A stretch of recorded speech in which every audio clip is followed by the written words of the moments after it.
When they write their opinions, Supreme Court justices are supposed to be guided by precedent.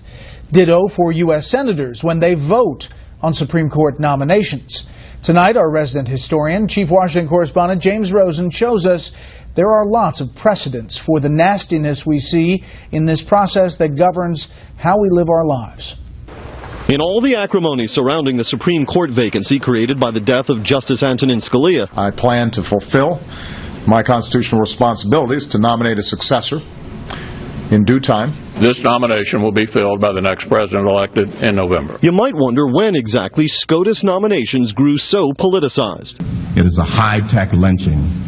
It wasn't the salacious hearings for Clarence Thomas with their disputed allegations of sexual harassment. You have to go all the way back to Justice Abe Fortas, a friend and nominee of Lyndon Johnson, who was forced to resign from the court after the Nixon White House leaked details of Fortas's financial misconduct to Life magazine. To retaliate, the Democrat-controlled Senate rejected President Nixon's nominee to fill the Fortas vacancy, Judge Clement Haynsworth. Haynsworth was qualified, but Democrats were furious about the Abe Fortas debacle, and they punished President Nixon twice for that. I thought that Judge Carswell was a big man when I nominated him to be in the Supreme Court.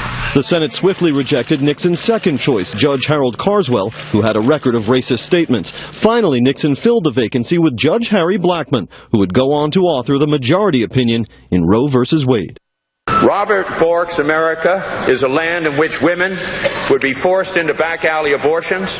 Most scholars, however, trace the biliousness of the modern Supreme Court nomination process to the epic battle over Reagan nominee Robert Bork, rejected by the Senate in 1987. A brilliant legal mind, Judge Bork fell prey to a concerted assault by Democrats and allied interest groups. Since then, liberal nominees such as Ruth Bader Ginsburg have usually sailed through, while conservative nominees such as Samuel Alito have generally faced rougher sledding. There's a lot of hypocrisy on both sides. What it shows is just how important the Supreme Court has become. It decides such important issues. It is so closely balanced right now that neither side wants to give in.